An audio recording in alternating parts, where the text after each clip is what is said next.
Hello, and welcome to the Comedian's Paradise. This is the podcast where we speak to comedians, mavericks, and intelligent, intriguing, and magnificent comedy individuals from across the comedy world. And today's guest is Clay Newman. It is a very good movie name. Like you've got Clint Eastwood, that's a beautiful name. Clay Newman is a name that is the name of a movie star, isn't it? It's a beautiful name. And he's a great comic. He's traveled across all of the states. He's friends the with the Shaws in the Comedy Store. He's friends with the Laughing Factory man. He's a man that gigs across America. He tours across America. And at the moment, he's in the lovely place of Las Vegas, famous for the song of Elvis of saying, "Oh, ha, ha, Viva Las Vegas." Welcome, the brother, the compadre of Doug Stanhope, Clay Newman. Hi, Marvin. Thank you for that kind and wildly inaccurate intro. It's Oh, very sorry. appreciated. Hey, I aspire to some of those things, so that's good enough for me. So, how do you get a plan to be the brother of and cousin of Doug Stanhope? I feel like if you just keep doing shows, drinking heavily, and doing whatever drugs people hand you, it's going to happen eventually. That's my thought. But also, it may lead to an early grave. Like, who's the guy that used to scream a lot? Sam Sam. Kinison. Yeah, it may be like Sam Kinison. Yeah, true. It's I feel like we've gotten past that era in comedy of the 80s where cocaine was taking us out. Like now we're in like kind of the Ralphie May era. So as long as I don't eat 14 burritos a day, I should be okay as far as the early comedy death. Okay. So, what's going to take us up now? The cancel culture. That's what it is now. It's not cocaine, it's cancel culture. That is the drug. Uh, I don't know, man. I'm pretty sure I'm opening for Bill Cosby next week. I'm not sure the cancel culture's going that hard. Uh, but yeah, so for anyone that doesn't know about you, and with my wildly inaccurate intro, tell us a bit about yourself and like how you got to be a comedian today and how you got to where you are today. I mean, I was a theater nerd forever growing up. And eventually I just got sick of having to give up a month and a half of my life of rehearsals to go to a couple weeks of shows. And a buddy of mine started dragging me to the open mics, and I was in, man.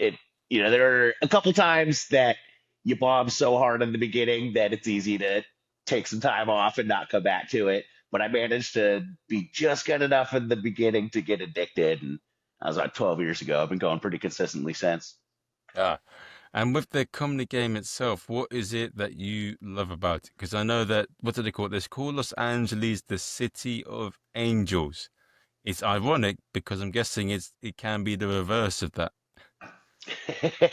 Yeah, the City of Angels was probably given as a moniker before it just became like backstabby producers. It's an interesting place. You could do a bar show and be on a lineup with some of the most talented people you've worked with in your entire life, and just performing for an audience of seven people who could not care less. So it definitely hardens the skin a little bit. It makes you tough. But on every level, if you live in Los Angeles, you have to leave to go get work to both get real stage time and get some money out of it. Because it's just, I mean, the competition is literally all of us. Like every single professional comic is on the table for getting spots at the Comedy Store, at the Laugh Factory, at the Improv. So that's why I've driven 4 hours to the desert to perform for a while instead. I mean, I wonder what the, so Mitzi Shore's no longer running it. It's her son that runs it, right? And you got I mean, it's all managers and bookers at this point. Uh, the days of the club owner who is just a fundamental part of the entire process are kind of past us. oh, Like the improv is just a major corporate situation at this point, as far as the actual ownership goes. Um, the Laugh Factory, you'll see the owner every once in a while, but no, it's the bookers that you need to get oh, buddied up with at this point. oh, not the owners. So Okay, okay. So you got to find out who the producer, and you got to put on your best pickup artist Yeah. game to win them over. Like, hello, Sally, how are you doing? Give me a spot. I'm buff. I'm Yeah. gorgeous. I mean, I really, if I was smarter, I would have a whole spreadsheet just for their little specific kinks and wants. Every producer and every booker has their own completely different personality. And so, like, the San Francisco guy, I need you to email him every week. But if you email the guy in New York more than twice in a month, he will never book you again. And you just have to keep track of what their little particularities are like. I wonder what goes in the mindset of the big bookers, how much enjoyment they get out of people like dancing for them. Yeah, that's got to be part of it. And I do wonder how old it gets, especially in Los Angeles where there are like audition open mics and these bookers have better things to do, but they will sit there and just watch one open micer after another do 3 minute sets with hoping of getting on. And it is crazy to me that people who have never been booked to perform in a bar are like, I'm ready for the comedy store. Like it's time to get me up there. So the ego is wild that they have to drift through. So I'm assuming they appreciate everybody kissing their ass a little bit, but at the same time, they probably are longing to just be talked to like a human every once in a while. Mm. Yes, yes, yes. They must get so annoyed about that. Yeah, it's I can't tell you how fast the bookers run away at the end of the mic at the Hollywood Improv. It's so funny. If they don't, they will be hounded by every one of us. So it's the second it's such gone. How many how many if you're gonna be honest, right, I mean, I know that everyone knows that Rogan's moved to Austin and they say that Austin's a Mhm. big hub. But is New York and LA still the main places, do you feel, despite that? Oh yeah. I mean, there's places like Austin, Chicago, San Francisco where you do have like a thriving local scene and incredibly talented individuals that are there, but it's kind of a low ceiling situation at a certain point unless you're on the road constantly and with like at that point it doesn't really matter. Headliners could live wherever they want if they don't want to be working in LA, Sunday through Tuesday before they go on the road. But on like the opener feature level, it's so much more helpful to be in Los Angeles because that's how you meet people who will take you on the road. If you're still in one of the secondary cities, the only chance you've got is getting to open for the headliner when they come to town, and that's just limited. Hmm. Now, so you've been in Los Angeles for a while. Like, what is your how did comedy change since like after COVID and before COVID? Well, I can't say too much about Los Angeles before COVID.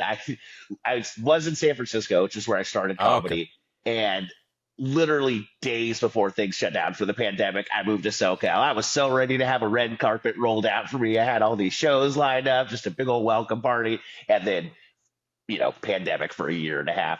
Um, but comedy in general, uh, honestly, I couldn't really tell you that much of a difference. It seems to be back at the same full swing that it was back in 2019 and before. Maybe a little harder to get butts in seats and a little more priority towards, like the TikTok and YouTube comics who are filling out shows. Maybe there's a little more integrity with the booking before that. But at the opener level, I don't really care who the headliner is. If they're able to pack out a show and then can't do their time, that's fine with me because I go before them, so it doesn't hurt me at all. Ah, yes, yes, yes. You don't have the pressure of big like you. Yeah, you got the sweet spot. Oh, love it. Yeah, the middle is it's the easiest. It really is. I've done a lot of hosting. I've got pretty big energy on stage, which is a gift and a curse because you get extra gigs being a host, but it's much less reputable in the States than it is in the UK. The host is like the main guy of the show out there. And in America, for whatever reason, the amount of people are like pretty good for a host. I'm like, all right, you didn't need the qualifier. That was unnecessary. Yeah, it's tough, isn't it? Yeah, I like it, but I just wish it was a little less thankless out here. It is a very but being a host is probably the I mean, people often say it like it's this thing that where you learn a lot as a comic because you got to be Oh yeah. so in tune with the room, and it is the toughest thing. I can do crowd work as my character, but to host is just so much harder because you got to be so much more aware of the energy or Hmm. setting up the right room for the other acts. And when I come Oh, in that. dressed as my costume as Zorro, it's hard for anyone to sort of follow that. Yeah, yeah. You can't be too character oriented as the host, or even like because it's so opposite of what I do. A lot of my favorite uh, comics are just like the deadpan one liner guys, and they make the worst hosts. You can't do that. Like, you can't just come out with jokes, which seems so counterintuitive. But like, that's why I prefer calling it hosting over emceeing because it does feel like hosting in the literal sense of the word. It feels like you have invited everybody to your little party, and you just have to check in, make sure everybody's doing good as things go on.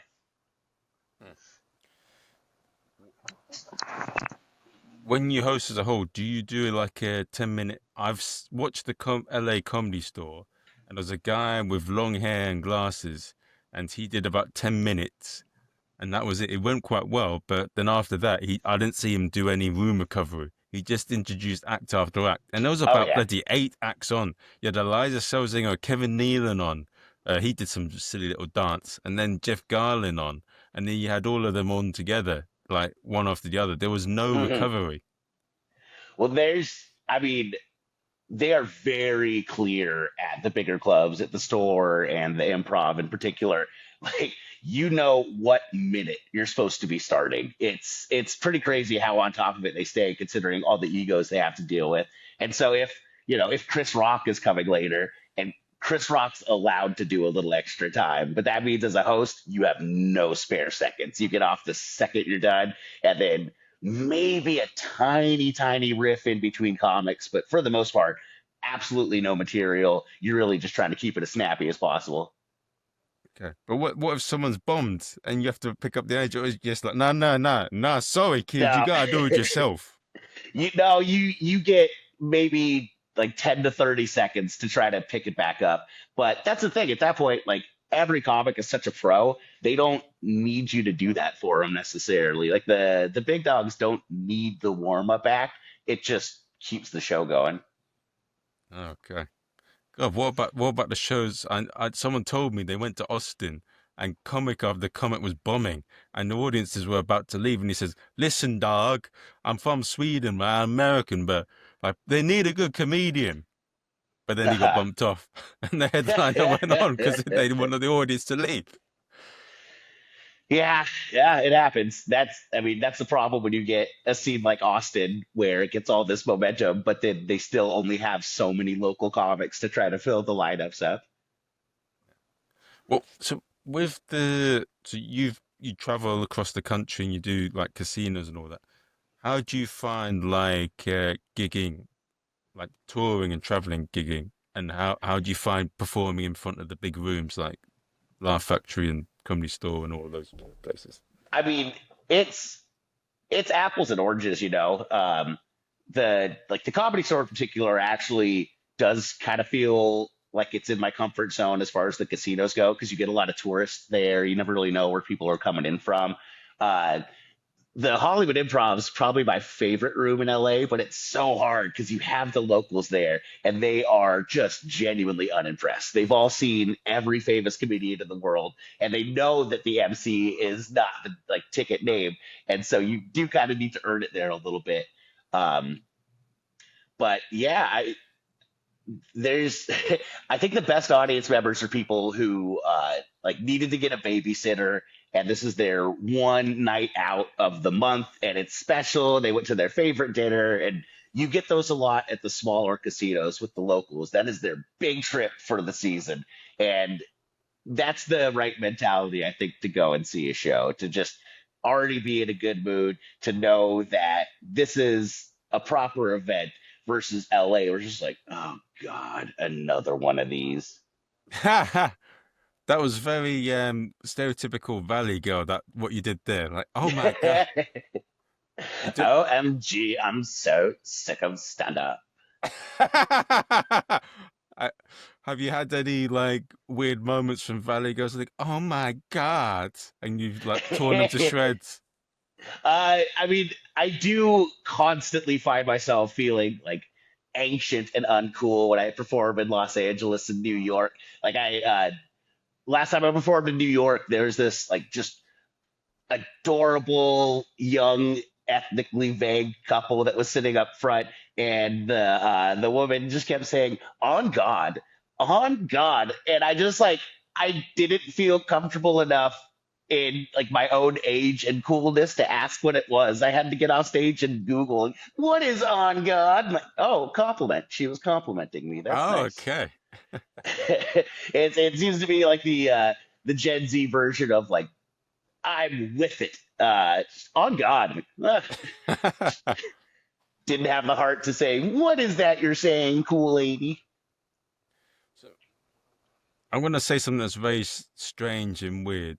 So often when you watch a lot of like crime dramas or crime movies, what often follows is the anti-hero Mhm. has a moment where the main boss leaves and there's a power vacuum, and then the anti-hero like fights others to try and get to the top. So I know that with Joe Rogan leaving and with Tony Hinchcliffe leaving, that obviously changed the like LA scene in a little bit of a way. Because uh, how did what was did things change in terms of the route to get higher up since some of the big powers left LA because of COVID? I mean, I can't say we really even felt the dent from the Oh, Austin scene taking off on like the smaller local level. Uh, Probably feel safer to be a female comedian with everybody that moved to Austin. They like, oh, and this is just a California talking shit, but a lot of those comics like were not our best and brightest necessarily. It was a lot of people who are sick of being told what they can and can't say on stage, man. And a lot of times, the audience will tell you what you can and can't say. The fact that they were bombing, it's not because of wokeness; it was because of the jokes. So I don't personally miss a lot of the comics that went out there. That's not to say there aren't like a handful of incredibly like stupid talented people, but for the most part, I can't say that LA is certainly not worse off, but I can't say there's a vacuum at all from them leaving. okay. Okay, that's the image I got as an outsider was because I know people used to talk about Kill Tony in LA, and then yeah. There's just, like Chill Tony is the entire culture in Austin right now. And it was cool when it was at the Comedy Store, but it was also one of like 17 shows a week that were dope that comics were showing up to go watch. Like we still have the potluck, which is kind of their open mic. We still have the roasts on Tuesdays. There's still so many just goofy local shows that nobody's really clamoring for Kill Tony out here. So what was it? Is it and is it still the same where people have to queue 20 like maybe hours outside the Laugh Factory or the Comedy Store to get on, and you still might not get on? So that, going back to one of your questions earlier, that is a difference that I have noticed between post and pre-pandemic is there were lines around the block in 2019 and before, whereas now, I mean, it's still an overwhelming amount of comedians. Like the potluck, I think 20 comics get picked to perform, and there's probably 120, 150 signing up. Um, Whoa. Right. So that's like, and that's without the Austin guys. And so it's really like, I would love two or three more cities to pop up to actually lower those numbers a little bit. But it kind of feels like a movie about prison where just every once in a while, like a new guy just gets introduced from out of town. Like, oh, okay, he's part of the gang now. Like, oh, there's this lady, she's talented. So there's always new competition coming in. You always have to just really stay on your toes to stay relevant. Do they sometimes fidget with the potluck, do you think, to get people they want on? Yeah, it's built into where the hosts are able to like work favors with their buddies, and if you know the person running the show that night, your odds are definitely better of getting up. But I've also seen like some of the worst, goofiest comics get up 3, 4 weeks in a row, and I know that's not on purpose. So there's got to be some integrity to it. ho ho ho ho ho. Yeah. And how does it work? So they perform a little spot. You got someone standing there, cross on. Listen there, Sonny Jim. Fucking make me laugh. Oh, that shit. Fuck off. So that show in particular, that actually does get some audience members, and uh, the open mic portion starts at around 7 p.m., right? And people have been told that if they stick around long enough, they will see the famous comics. And that's true, but I think they kind of undersell how long stick around long enough actually lasts, because they're like, you're not getting names until 9:30 p.m. And luckily, it takes about an hour of open mic for the audience to start looking around like, hey, what the fuck is this? Why are why are they doing to us? Like, why are they doing this to us right now? We were told Jay Leno would be here eventually. So as long as you're able to sneak in before they realize that the rug's been pulled out from under them, you can have a pretty good set there. I tell you what, if you have 10 acts talking about fucking an orangutan and if you're famous, that takes a lot. And then bombing, talking about having Hmm. sex with animals. And I mean, that's a challenge for anyone, I think. Yeah, it's tricky, man. And the only saving grace is that the audience does get thicker as the show goes on. And so there are plenty of locals, especially, who just know to skip the open mic portion and just show up once things are actually real. So those guys have a pretty good time. They really strengthen the feel of the crowd. It made it sound like a party, like the cool kids come in midway through. They don't come at It's the a hundred start. percent what it is. Yeah, yeah. Everybody who's in town from the Midwest who doesn't know any better, like, just you don't show up when the invite says to. That's lame, man. Uh, so you what have you had any, so have you done the potluck yourself? Oh yeah, yeah. It's like, if I'm free, I try to get out there. Uh, if I can get any booked gig, I'm never going to do the potluck over that. But it's just one of those things. If you're in Los Angeles and you work on the road, you do have to take advantage of all the opportunities to just be seen, honestly, which sounds like kind of dumb on its own, but you literally just need the bookers to see your face, remember that you exist, and hopefully keep it in their brain for the next time they start booking stuff. Do you get it? What's been the maddest thing you've seen on stage? Like the maddest thing that a friend of mine told me about was someone pissing on stage. The maddest thing I actually witnessed was I was writing some notes on a piece of paper, then someone went and took my piece of paper and they burnt it. Uh, as another act, Yeah, I that's a little don't know harsh. why they did it, but that's what happened. What about you? I mean, this has got to be in the top three at least. Speaking of pissing on stage, there's a venue in San Francisco called Mutiny Radio. I think it's still around. It's been around in some entity or another for a long time. It used to be called Pirate Cat, but it is like, it's old San Francisco. It's not the new tech San Francisco where everybody has a six-figure job and is prim and proper. This is like Hate Street, doing acid, shit in your pants, like old grimy SF. And they had a show there. I don't know why they decided this was necessary, but the theme of the show was the comics can drink as many beers as they want, but they need to wear a diaper and they're not allowed to use the bathroom. And so this is just like the stupidest theme show. Everybody pisses their pants for laughs. I'm running the sound booth because I didn't want to be near enough to smell, but I needed to see what was happening. I had to be behind the glass to know what was going on. And this was on a Friday, and Friday is the stand-up comedy showcase night. Every Friday, it's not always piss night, but there's always a stand-up comedy show. And so in the middle of this just disgusting, terrible P theme show, Sammy Obeid, who I'm not sure if you're familiar with, really funny comics, got a huge following, and he's out of San Francisco. And so Sammy just shows up to do a set, not knowing what's happening. And this is somebody who does like math puns. Like, he is not pee your pants dirtbag comic by any means. Like, his whole set now is just like math puns and like surprisingly hilarious wordplay about Palestine. And so he gets on stage to do his math puns, and he's standing in the one corner of the stage that does not have pee on it at this point, and just bombing, just doing as bad as you'd expect, because he's not peeing like everybody was told. At one point, somebody storms out, and we just hear him yelling, like, I don't give a fuck what TV show was on. On this show, you pee. And he just like stormed out. And I've never seen anything more gross and cringy on stage before. It was magical. So I just want to get this very clear. So there's and it's still going on, right? So Mutiny Radio, comedians piss on stage.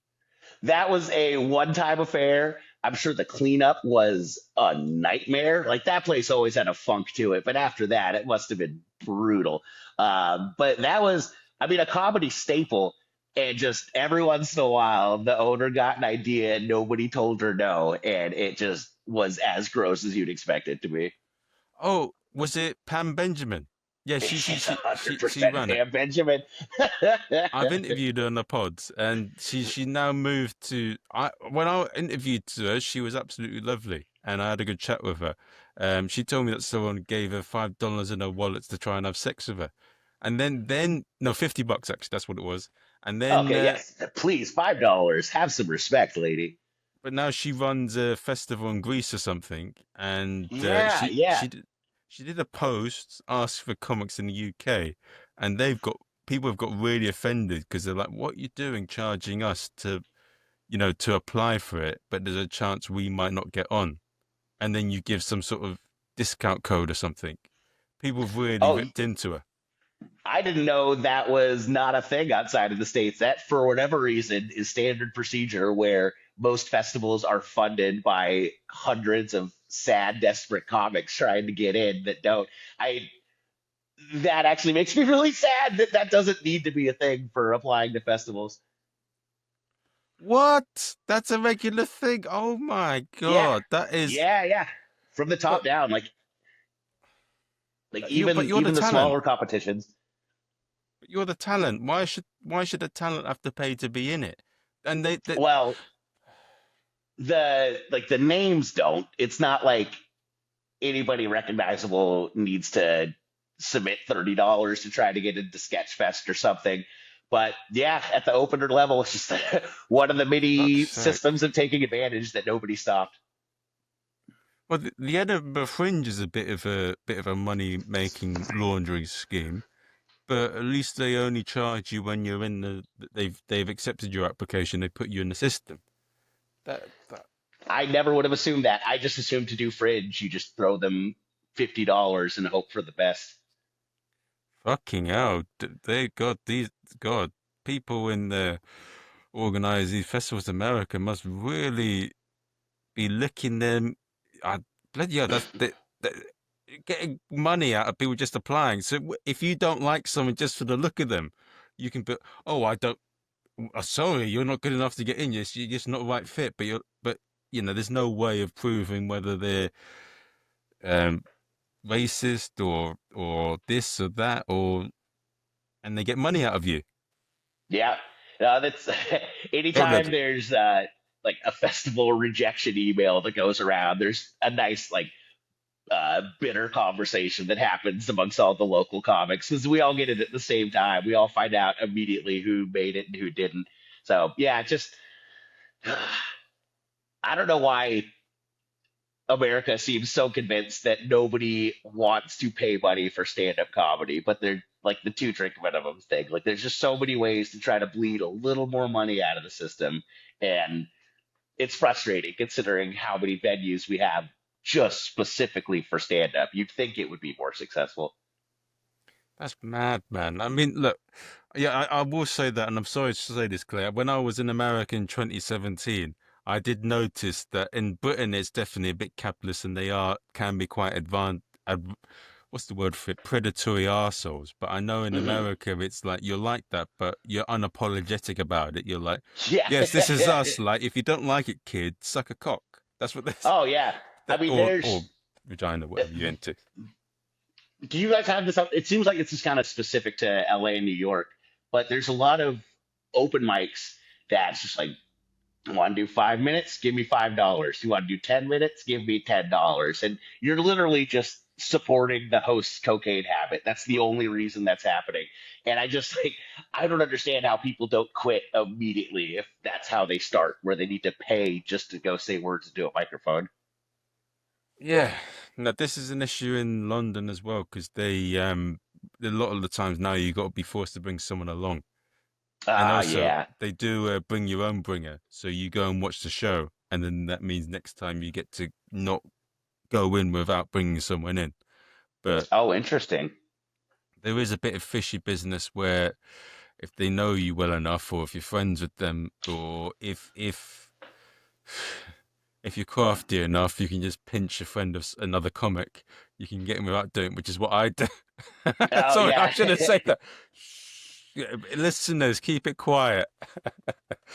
That's funny. I got to perform out there in 2023. My fiance went to grad school, went to university in London. So we Okay. went back to go meet some of her fellow students. And yeah, now I'm mad. I dragged her to all my shows. I could have been getting into all these extra comedy shows for free. I had an audience member. I squandered it. Yeah, and I think if yeah, and those one thing I think that is universal. If you're traveling, people will be a bit nicer to you in terms of spots. I Yes. think Yeah. that is true. Yeah, though I will say, if anybody listening is thinking of traveling to London to go do stand up, try to not do it anywhere near Fringe when literally everyone else in the world is going to London to go do stand up. I went in the summer and it was great, but the competition trying to get shows. I'm like, hey, hi, I'm from out of town. Isn't that exciting? And they're like, no, we have a lot of that right now. There is oh, okay. Um, I'll message you some of the places to get in touch with, and if anyone's listening, you can message me too. I had a great time though. I thoroughly enjoyed all of the goofy little bar shows that I did. I I do wish that air conditioning existed in these basements of pubs. It seems like every comedy venue I performed at, other than the Backyard Comedy Club, was created in, I'm going to say 1740, before circulation was a thing. And it's just like, oh man, I've never sweated more in my entire life. I was gross on stage. I needed a poncho for the front row. It was so bad. Yeah, it is what it is, eh? No, Yeah, it's cool though, man. Talented cats out there. oh no, definitely. I think without a doubt, I think Victor Petrascan, who's a friend of mine, what he said about New York, LA, and London, they're probably the three best comedy scenes in the world. I think without a doubt. I agree with that statement. Yeah, yeah. I don't know who would top it. Like I hear Berlin's fun, but it can't be as good as those other three. Yeah, no, I mean, what that is. Well, actually, no. This is the thing. Europe, most of them seem to know English. I've done courses in like France or like Germany. No, Hmm. not Germany, in Italy, and everyone there speaks English. Yeah, yeah. It was like I got to go to Paris as well, and uh, you know, typical American. I'm like, God, this is going to be the worst. They're all so pompous. Nobody likes it. People who speak English. Nobody likes Americans. Couldn't have been nicer. Like, couldn't have been a better time. The just the diversity between like even just the comics. Never mind the audience was so cool. It was a very good experience. Yeah. But just don't go and stand too near them. The armpits smell. No, I'm joking. I'm joking. Parisians, I'm joking. Forgive me. Hey man, I already like you thought I sweat a lot in London. It was even hotter in Paris. I was absolutely the stinky one on that trip. Oh, good. At least then you don't get pickpocketed. Right, exactly. Yeah, I look like a local. That's a big thing though. In Paris, they got the pickpockets are a lot worse there than they are over in Oh yeah. London. But It's interesting like how that works where 'cause, like I heard that as well and I never felt unsafe, but there are cities that just have that one particular crime that everybody seems to special in. San Francisco, probably the safest big city in America, unless you are specifically a car window. If you are a car window, it is hell on earth. People, that is just the one crime, and people love it. It's their favorite thing to do is smash in car windows. I've stumbled across that city hammered in the middle of the night. Nobody bothered me, but I've parked for 5 minutes to run in and grab a paycheck, and then the car window is broken when I got back out. It's brutal out there. Oh, okay. I Bloody used to hell. actually like one of my last day jobs was working at an escape room in San Francisco, and it was out at this place called the Palace of Fine Arts, which is just a big, beautiful tourist destination. And not knowing any better, people would just come and leave their whole lives in these suitcases in the back of the car, and they would just have all their cash for the trip and their laptops and everything. And so they would go and do the escape room, and their car would get broken into while they're in there. And part of my job was people just come out and be like, "Hey, congrats, you escaped the room in record time. Your bags have escaped your car as well, just so you know." It's such a like, Oh, it just like, no, I'm about to ruin their day. It's a really interesting dynamic to have as a minimum wage employee. bloody hell. That must have been nervous for you. How did you like, do, what was your preparation for delivering them there, the horror dish? I mean, at like at a certain point, we have signs everywhere that's just like, for the love of God, do not leave anything in your car. Like, we just have this giant room for storage, and so like, I would obviously never say I told you so, but that's how I was feeling the entire time. It's like, well, saw the signs, we said it. Sorry I'm that happened to sorry. you. You're the police's problem now. Good luck. So, bloody hell. Oh. But one thing that I did think that was going to be a problem in America, I thought everyone would have guns. I didn't see a single gun when I was in New York, Chicago, LA. Well, you won't in those places so much. I mean, they're around, but out in Nevada where I'm at right now. Like, I got breakfast with a good friend of mine yesterday. We went to this Filipino pancake restaurant, and this dad came in with these like two adorable little girls, just tiny little blonde girls, and they had bedazzled his jean shorts. So he just had jean shorts that are covered in like all of this like hearts and glitter and rainbows and unicorns, and also the biggest pistol I've ever seen just on his hip right there. I'm like, I feel like your daughters were safe, buddy, but if this makes you feel better about yourself, then I guess go for it. But yeah, the middle bit loves their guns out here. What if you sit in a funny way or like the hammer goes funny, you shoot yourself in the ass? Yeah, I don't. I got a taser, and the first thing I did was accidentally shock myself. There's no way I trust myself with a full-on firearm. And what if he's a bit, I don't know, he's gone drunk for the day, he's a bit all over the place, he gets laid with someone and he forgets was over the place. Oh, right, I shot myself in the balls. Yeah, No, I don't know. exactly, This man. is We being all weird. we all have a bad day every once in a while. I think it might be safer to not have like the death machine on your pocket when you're having that bad day.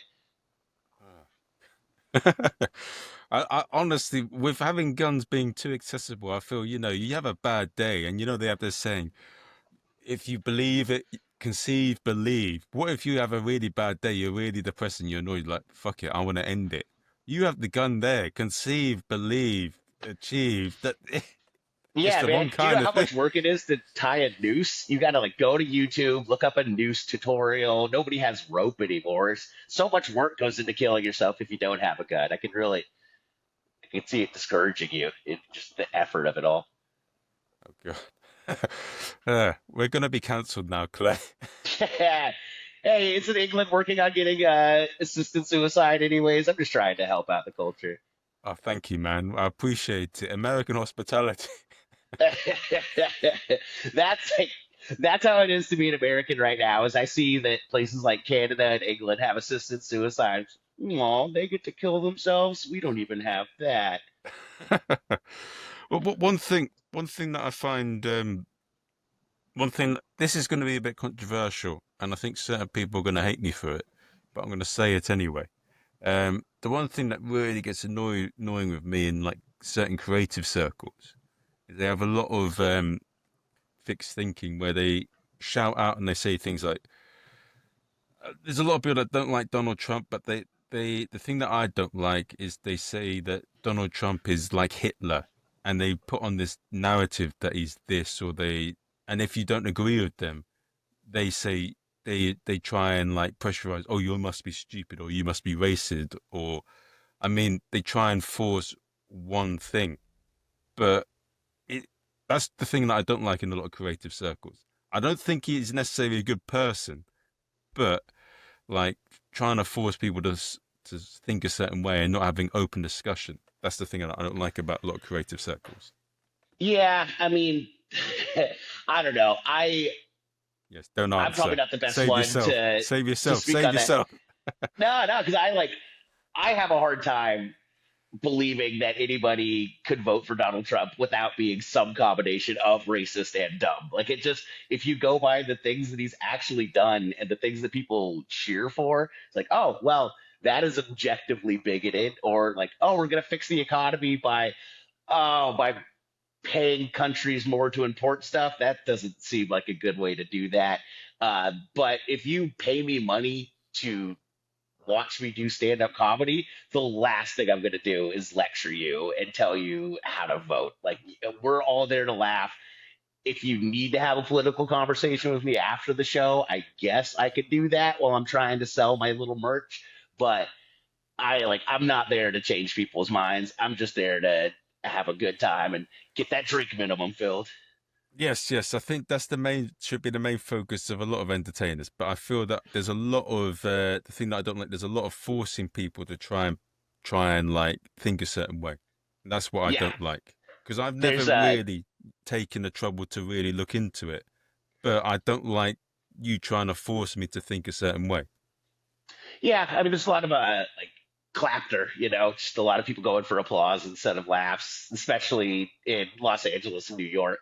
Um, but at the same time, like unless you see it a showcase where it's just a handful of comics, like at the store, at the improv, you should kind of know what you're getting into with your headliner. Like if you are seeing somebody who is a Daily Show correspondent and you're mad that they're saying liberal things, like, well, you wouldn't go to a concert just to see a band. You would know what the band is and what kind of music it is, and if it's a genre you'd like at least. Stand up seems to be the only art form where people just see a comedian and assume that it's going to be their style when they're for sure different genres of us. Okay, so the one of the things that I do want to say about this is if someone's stupid for supporting him, why just shout at him and attack the person? Let them say the stupid thing and let them be an idiot and let them realize how they're wrong and tell them why in this example or that example, rather than just attacking them like that.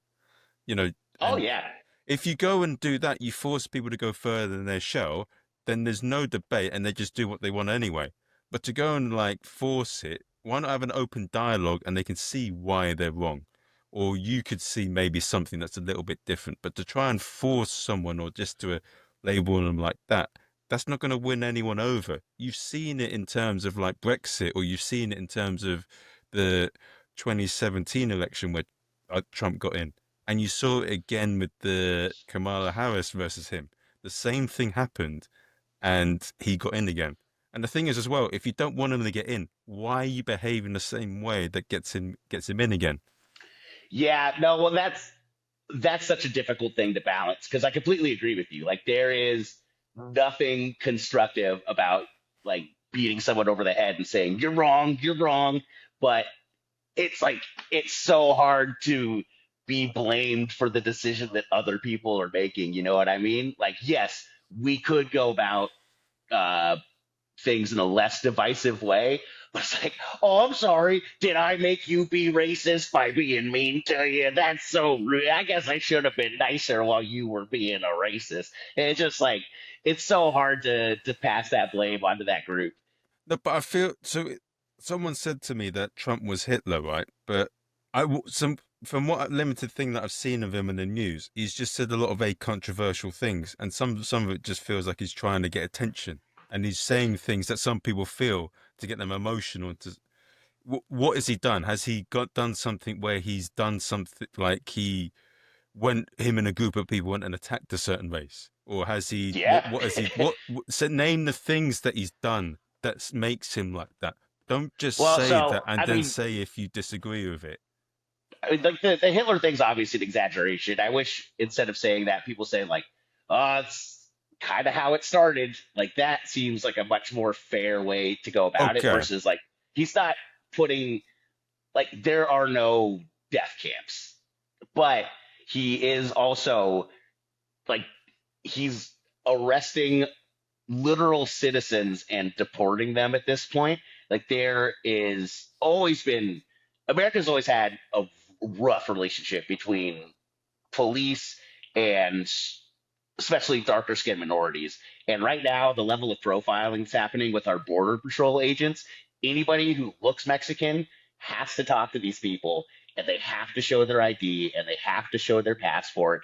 And it's just so targeted and mean spirited, you know? Like the whole premise is, oh, we got to go get the criminals and the drug dealers and the rapists. Like, okay, so why are you raiding car washes and kitchens and farms? Like, I'm pretty sure drug dealers and cartel members are busy being drug dealers and cartel members, and they don't have time to hang out outside of Home Depot and do like menial labor for people.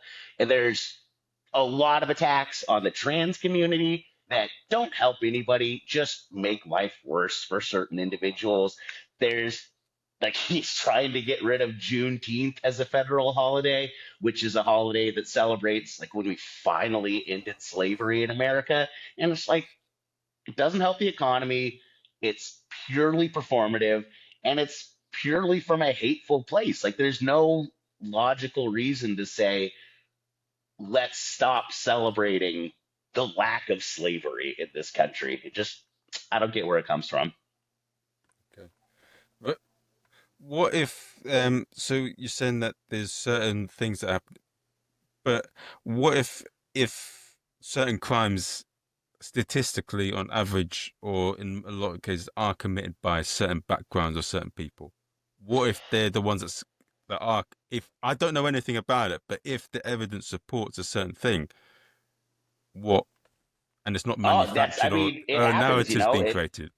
that's actually like, that is a valid argument in some senses, but to just attack the problem by just like, all right, well, harass every Mexican versus, well, let's look at the root cause of why this is happening. It just like we're so in favor of punishment versus anything preemptive in America. Like we've got the biggest prison population in the world by miles. And we've got some of the worst schools out there by miles. And it just seems to me like if we focus on making it less necessary to be a criminal, it's going to be less likely that people would choose that path. I just want to. It's just something that's always been in the like yeah, open dialogue and let people know about things. Don't try and force it down and say that someone's stupid for not agreeing with what you're saying. And just It's, you know, it's tough. that's I the thing. think I 100% hear where you're coming from. I just feel like in the States right now, like everything seems to come to a boiling point so fast because I think we all have had those conversations and it's just like, oh God, don't make me have to explain this again. You know what?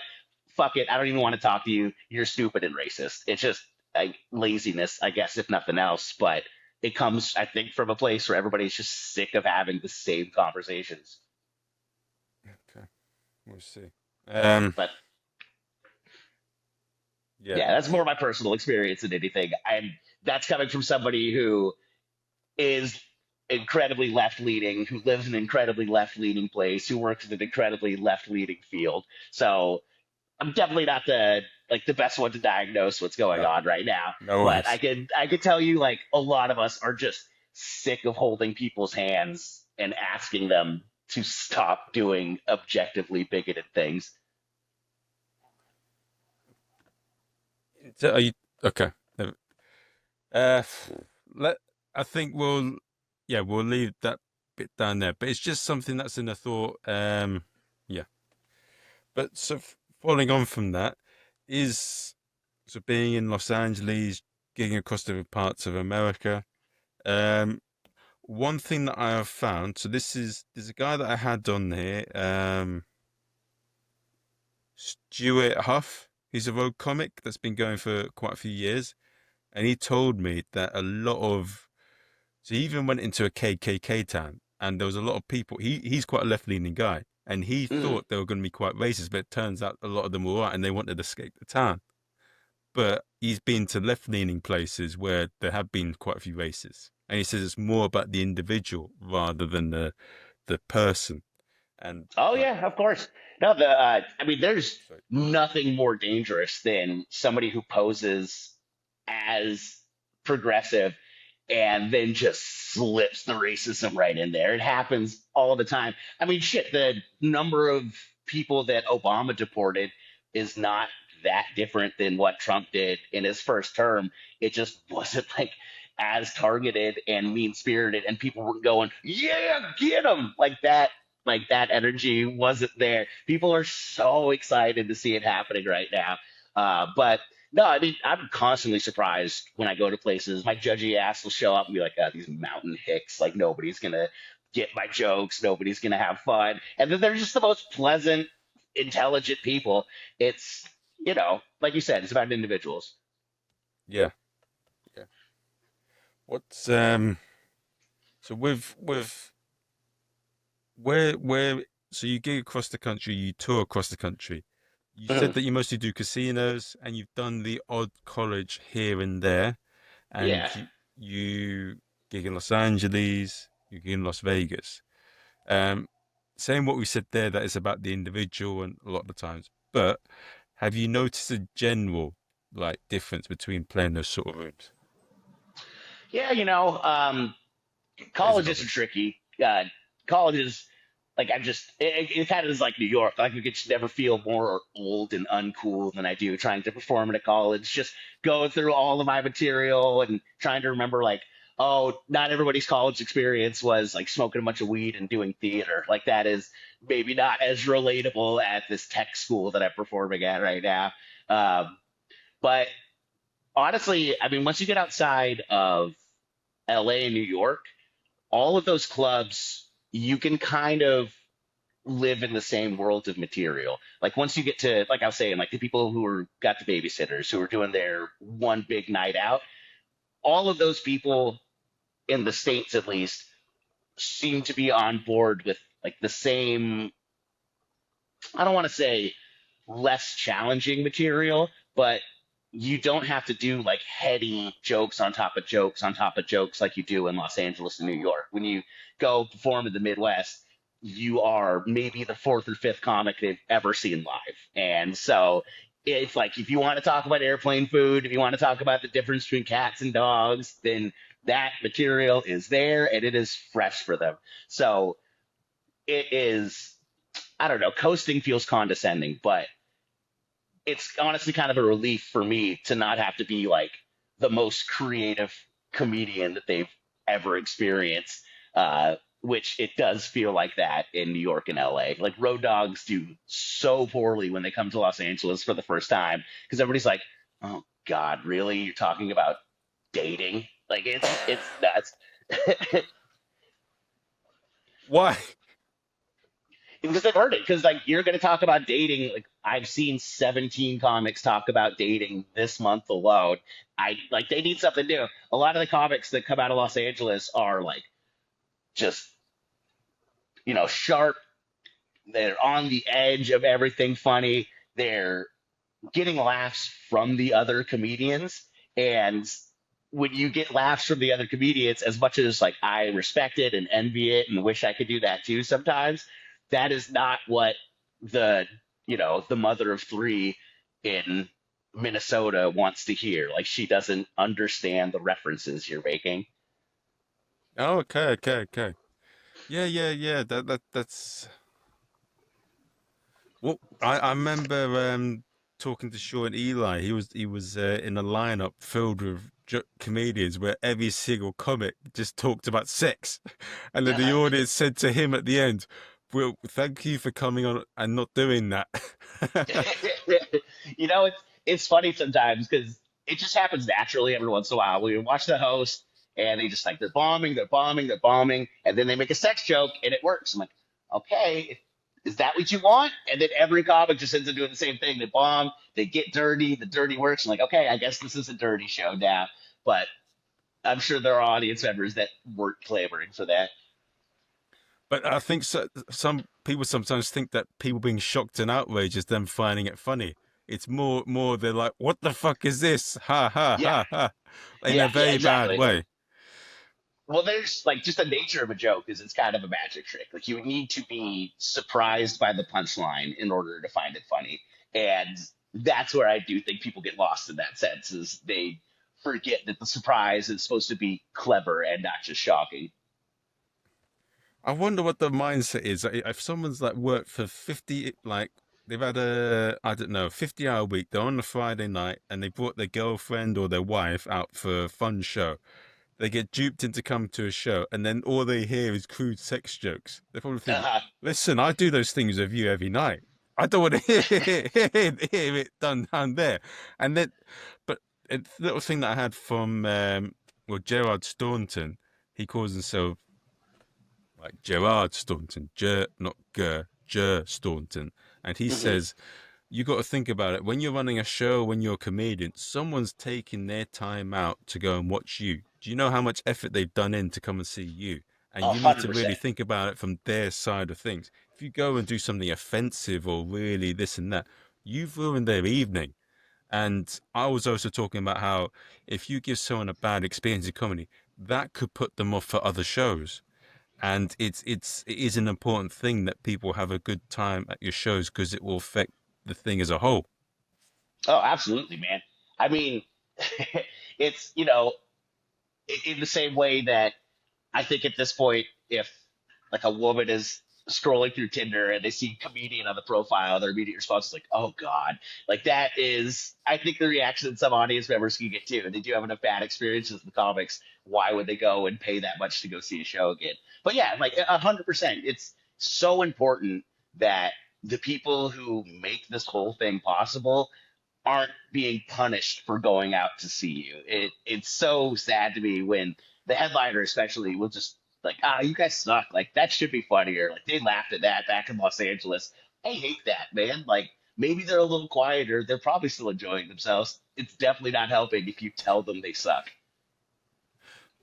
A lot of things that people say is that our competition isn't necessarily, well, no, it is ourselves and other comics in the comedy scene to a degree, but the biggest entertainment is that people have so much choice in terms of entertainment now. Hmm. So they got so many choices to see. I mean, this feels like someone who's really hot and man or woman, they've got hundreds of options. So if you annoy them too much, it's a bit like they're not going to bother. Yeah. I mean, I've never seen a comedy club that has like a reviews like it's never over 4.5 stars. You know what I mean? Like every comedy club, it's right around like the 3 to 4 star area because it doesn't take much to just completely ruin a night for somebody.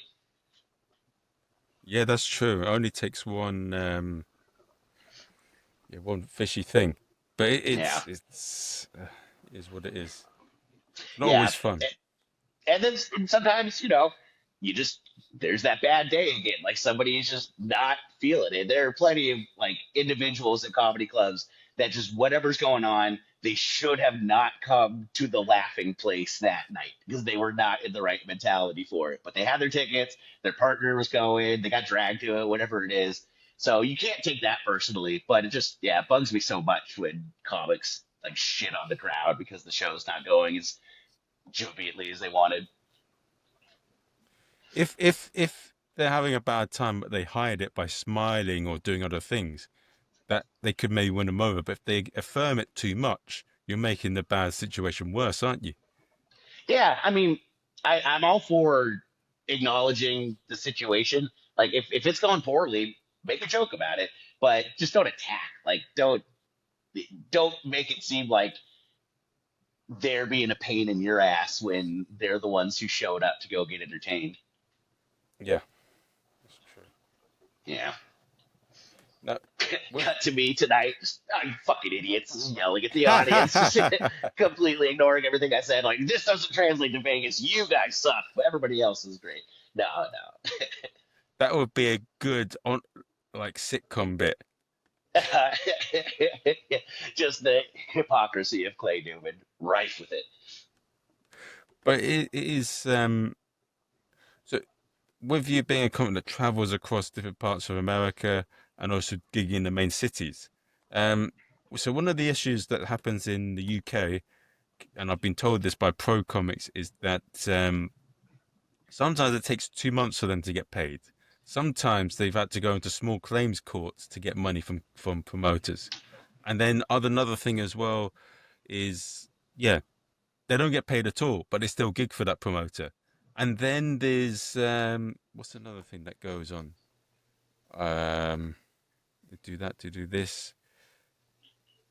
Yeah, there's a big, and the thing is, up north, in the north of England and the Midlands, they pay a lot more down than down south. There's some of Hmm. the issues that a lot of comedians have in the UK. Um, and obviously not being paid, and also a lot of dodgy things like promoters doing this or that or dodgy green moves. But what would you say through gigging across like America are some sort of issues related like that?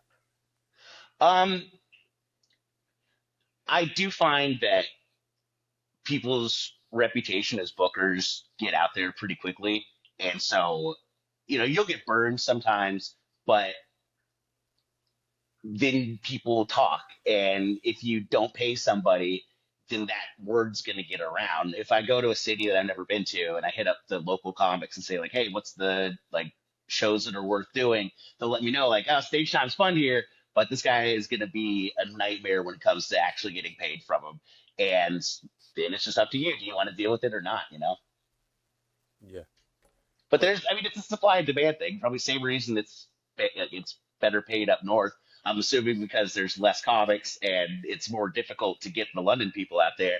So like Los Angeles is going to pay so much less than a tiny town 3 hours away from Los Angeles is going to, just because they don't need you. Like if you don't do their show for $20, somebody else will.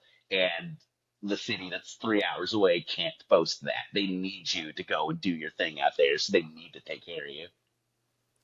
Yeah, it is a bit of a, yeah, supply and demand, eh? There is one thing that happened, which a lot of comedians in London complain about. There's this company. Should I name the company because I could get into trouble here? No, I'll do it anyway. It's fine. There's a company that sort of 21 Soho. There's a lot of comics that are in debt to them, thousands of pounds. They owe comedians and bookers thousands of pounds, and yet people will still book for them, work for Huh. them, even despite them knowing a lot of their friends. And it's always a saying, isn't it? If there's a gig out there, someone's going to do it, even if they've done someone over. Oh yeah, yeah. I've noticed that like stand up is a little more honest in that sense than like I do a lot of acting work, and if you're doing stuff within the union, if you're doing SAG roles, they are pretty on top of it because, the union will get on their ass if they're not. But the non-union stuff, man, it is a free for all. They will pay you peanuts because they know some desperate actor just got into town and needs to do this thing for free so it can go on their reel. So there's just like zero incentive to be professional with non-union actors, and it's really tough to navigate. It's really difficult to know before you go to a shoot if it's going to be a completely unprofessional situation. I've been having I've been having a lot of trouble doing the non-union stuff lately, which is frustrating because Oh it's like shit! 97% of the work. Oh fuck! Really? Oh Yeah, fuck! yeah, it's bad, man. Like there's still like a lot of the film industry is moving out of Los Angeles, and what's there is just like increasingly garbage. Like I don't know if you guys have vertical shorts over in the UK, if you're familiar with that concept. They're soap operas made to be watched on your phone vertically. They're like 30-second to maybe 90-second long mini episodes that ended up being, about like 30, 40 minutes total. And they're just like, I cannot explain how little artistic integrity goes into these things. Like the quality is so non-existent. At one point, if I don't say the name, I think I'm allowed to say this. I was working as in like I was like a minor werewolf character in kind of a knockoff Twilight situation, and we're just trying to wrap up the day. We just need to get through this scene, and we got to figure out how we're gonna get the good guy to go attack the bad guy in the other room. And instead of going long for the shoot day and paying everybody overtime, the director just said like, all right, fuck it. The werewolf teleports. And then he's in that room and everybody's like, do werewolves teleport? Like, is that part of the werewolf lore that nobody knew about? And just, there was zero thought into, is this consistent? Is this like, is this remotely good art? It's like, nah, I'm just getting it done. These idiots are going to watch it either way. And I respect that. I respect that they're not like pretending that this is going to change lives. Like, this is just that sweet, mindless content that the world eats up. I think I've seen these on TikTok. Oh yeah, they're out there, man. You like, I, I mean, you see my face. A lot of my characters are just like, "Hey, what's up, main character female? Nice tits. Oh no, main character male. I'm getting punched now." Like that's a lot of my acting roles. But it's fun. I feel like the actors that play like the worst people are the most down to earth. You have to be pretty chill with yourself to have a casting director say like, "You look like a rapist," and be like, "Oh yeah, I bet I could do that. I bet that's a nice challenge for me acting wise." But It's the sexy leads. They're the problems. so, are there any sort of signs that you look for in terms of like a dodgy, unregulated thing? Because I think in terms of, I mean, I'm on comedy shows. I think one of the things that I need to do, and I do a lot, is that if I work with a venue, if the first show, I don't often do too much because I want to see what they can do and whether they're worth Mm, working with or not. Then there are a lot of people, them are not really people of their word. Um, and one of the things that I want to look for next time that I'm going to do it with a couple of venues is if I book and organize a show with them, the first 2 weeks or 3 weeks, I'm just going to do a poster without any names or faces, so I don't book any acts, and I'm hmm going to see how they act in terms of that, whether they agree to certain things or do certain things. And if That's they smart. don't meet certain things, I won't work with them. If they say they're going to advertise it to their, going to put it on Instagram by a certain Hmm period and they haven't done it, I won't do it. Or if they agree that they're going to give a certain deal and they haven't given me, they're not going to let me know about something by a certain time, then I Sure. won't work with them. That's a thing that I'm going to employ from now on with venues. What's your sort of thing in terms of if you're looking for an unregulated acting thing to see if they're dirty slime ball? Yeah, it's I guess probably the same feelings that you pick up when you realize it might be a similar situation with stand up.